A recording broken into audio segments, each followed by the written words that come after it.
Ayan, tapos na yung motor ng Uncle from Asingan, Pangasinan. The first ever na kinonvert natin, TMS 125 De Platino 1996 model, kinonvert sa 200cc mga kabro. Ito na yung finished product mga kabro.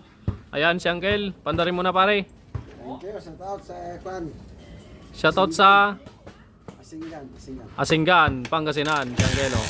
Thank you, kabro. Ayan, thank you po Uncle. Thank you din sa pagkain.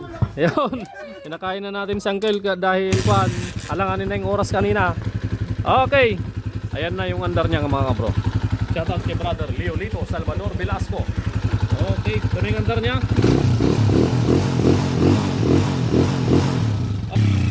Ayan o, gaspang na mga kabro. Okay.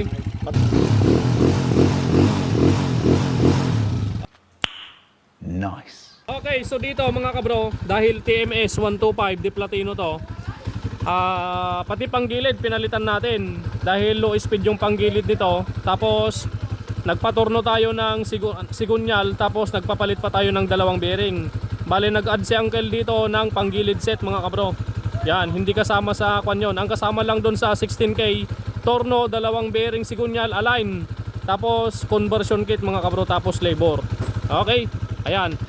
Kung sa mga Alpha naman, hindi na tayo magpapatorno, hindi na rin magpapapalit ng sigunyal bearing, mapupunta sa panggilid yon mga kabro. Okay, you know. Uncle, brake na, takbong 40. Takbong 40. Pag-uwi. Yung istipan mo.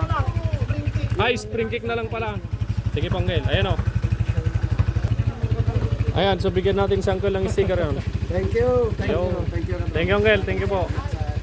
Okay. Yung spring kick na lang po ng Uncle. 390 lang po yung spring kick original. Alright. Ayun po si Uncle, Kagawad. Kagawad ng barangay Makalong, Asingan. Makalong, Asingan, Pangasinan. Ayun si Uncle, Kagawad. Alright. Ingat po sa pag-uwi, Kagawad Uncle. Okay. Kahit po yung mga kasama ko na magpapalabang. Sige po Uncle, salamat po Uncle. Salamat, salamat. Okay. Uncle, hinay-hinay lang ha. Takbong pogi. Alright. Ganda ng andar ng motor ng Uncle. TMS De Platino 200cc. Alright. Shoutout daw kay Ate Melanie Losada de Vera. Oh, tara, basketball na tayo. Tarahin mo. Iyon no? Ayos.